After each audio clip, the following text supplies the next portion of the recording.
तीसरे भाग में हमने देखा प्रभु सेवक सोफिया को समझाते हैं। सोफिया अपने दादा की बात को न टाल सकी। एक दिन जब घर से सब प्राणी गिरजाघर जाने लगे तो सोफिया ने सिर दर्द का बहाना बनाया। अब तक वह शंकाओं के होते हुए भी रविवार को गिरजाघर चली जाया करती थी। प्रभु सेवक उसका मनोभाव ताड़ गए। बोले, सोफी, गिरजा जाने में तुम्हें क्या आपत्ति है? वहाँ जाकर आध घंटे चुपचाप बैठे रहना कोई ऐसा मुश्किल काम नहीं। प्रभु सेवक बड़े शौक से गिरजाघर जाया करते थे। वहाँ उन्हें बनाओ और दिखाओ, पाखंड और ढकोसलों की दार्शनिक मीमांसा करने और व्यंग्योक्तियों के लिए सामग्री जमा करने का अवसर मिलता था।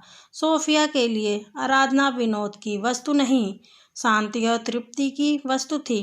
बोली, तुम्हारे लिए आसान हो, मेरे लिए मुश्किल ही है। प्रभु सेवक, क्यों अपनी जान बवाल में डालती हो?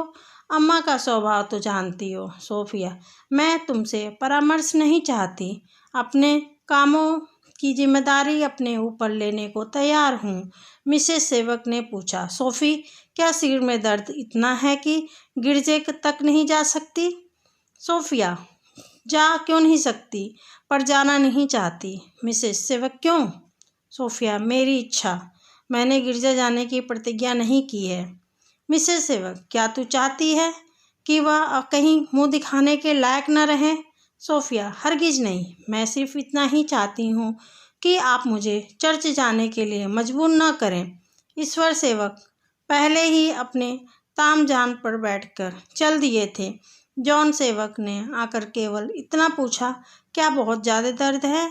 मैं इधर से कोई दवा लेता आऊँगा, जरा पढ़ना कम कर दो और रोज़ घूमने आया करो। यह कहकर वह प्रभु सेवक के साथ फिटिंग पर आ बैठे। लेकिन मिसेस सेवक इतनी आसानी से उसका गला छोड़ने वाली न थी। बोली, तुझे यीशु के नाम से इतनी घृणा है? सोफिया, मैं हृदय से उनकी श्रद्धा करती हूँ। माँ, तुम झूठ बोलती हैं। सोफिया, अगर दिल में श्रद्धा न होती तो जबान से कदापि न कहती। माँ, तू प्रभु मसीह को अपना मुक्तिदाता समझती है, तुझे यह विश्वास है कि वही उद्धार करेंगे? सोफिया, कदापि नहीं। मेरा विश्वास है कि मेरी मुक्ति, अगर मुक्ति हो सकती है तो मेरे कर्मों से होगी। माँ, तेरे कर्मों से तेरे मुंह में कालिफ लगेगी, मुक्ति न होगी। यह कहकर मिसेस सेवक फिटिंग पर जा बैठी। संध्या हो गई थी। सड़क पर ईसाइयों के दल कोई ओवरकोट पहने, कोई माघ की ठंड से सिकुड़े हुए, कुछ खुश गिरजे चले जा रहे थे। पर सोफिया को सूर्य की मलिन ज्योति की असहाय हो रही थी। वह एक ठंडी सांस खींच कर बैठी। तेरे कर्मों से तेरे मुंह में कालिख लगेगी। ये शब्द उनके अंतःकरण को भाले की समान बेधने लगे। सोचने लगी, मेरी स्वार्थ सेवा का यही उचित दंड है। मैं भी केवल रोटियों के लिए अपनी आत्मा की हत्या कर रही हूँ, अपमान और अनादर के झोंके सह रही हूँ। इस घर में कौन मेरा हितैषी है? कौन है जो मेरे मरने की खबर पाकर आंसू की 4 बूंदें गिरा दे? शायद मेरे मरने से लोगों को खुशी होगी। मैं इनकी नज़रों में इतनी गिरी हुई हूँ, ऐसे जीवन पर धिक्कार है। मैंने देखे हैं हिंदू घरानों में भिन्न भिन्न मतों के प्राणी कितने प्रेम से रहते हैं। सनातन धर्मावलंबी है, जो बेटा आर्य समाजी, पति ब्रह्मा समाज में है, तो स्त्री पाषाण पुरुषों में। सब अपने अपने धर्म का पालन करते हैं, कोई किसी से नहीं बोलता। हमारे यहाँ आत्मा कुचली जाती है, फिर भी यह दावा है कि हमारी शिक्षा और सभ्यता विचार स्वातंत्र के पोषक हैं तो हमारे यहाँ भी उदार विचारों के लोग। प्रभु सेवक ही उनकी एक मिसाल है, पर इनकी उदारता यथार्थ में विवेक शून्यता है।